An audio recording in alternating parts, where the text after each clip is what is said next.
Welcome. This training video is on ages and stages of development.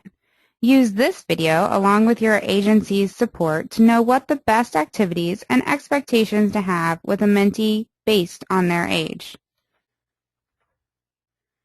At each age, a child goes through a series of developmental milestones.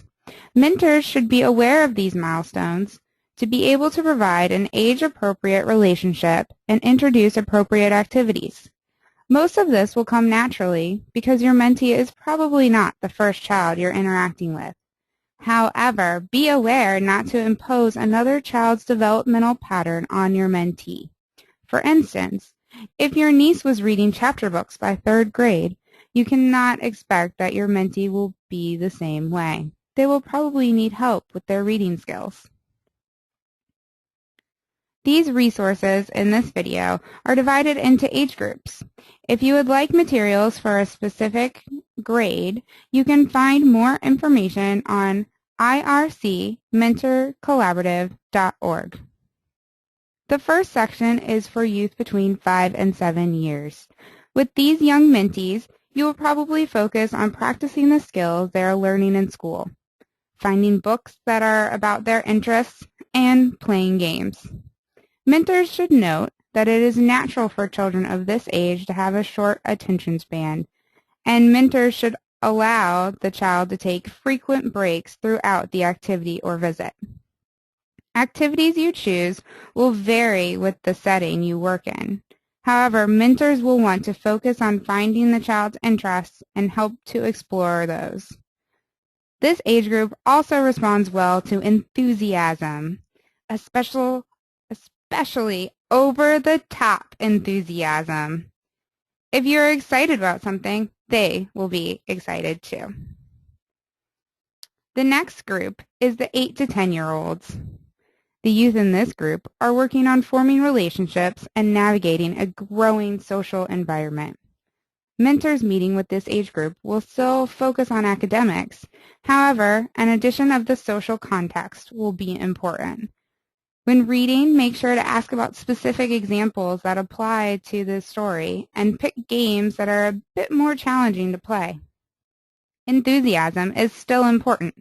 However, the child is now able to pick up on more, so be sure to be sincere. Remember to recognize their efforts rather than just if they're able to complete a task or not, and praise them for it.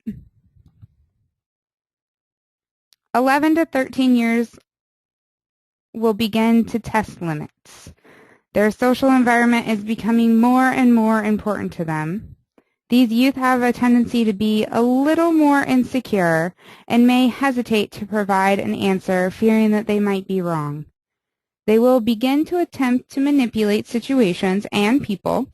Therefore, mentors should not be offended if this is something that the mentee is testing out with them. Work to accept all of their unique traits and highlight how important those traits are.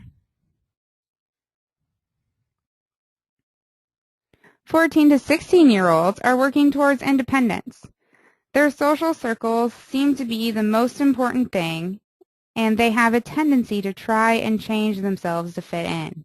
Be aware that their emotions are beginning to run away with them, and this will lead to mood swings and getting extremely upset about things that seem trivial to adults.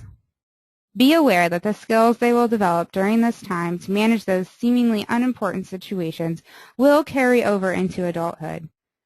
Mentors should spend time trying to learn about the youth's friends and culture. Make sure to provide them with a compliment and notice their strengths.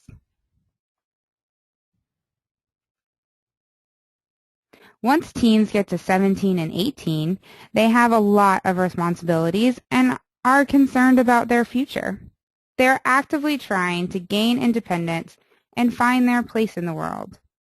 These mentees research and apply to college or work opportunities. Work together with your mentee to make a list of all of their strengths and the things they do well. If you see your mentee starting to become unmotivated, it might come from not being confident in themselves. So try to build them up and ask your agency how best to help them. To review, mentors must be aware of the stages of development and understand that children may move through the stages at slightly different rates. The mentee will grow and change as they get older, and this will affect the relationship. Therefore, mentors should reference these materials often and utilize their agency for support. Thank you for viewing this video. Please watch the additional videos as well. Now that you understand a mentee's stages of development, we can move on to learning about the strategies and the mentoring relationship. You will also find more information on the website, ircmentorcollaborative.org. Thank you.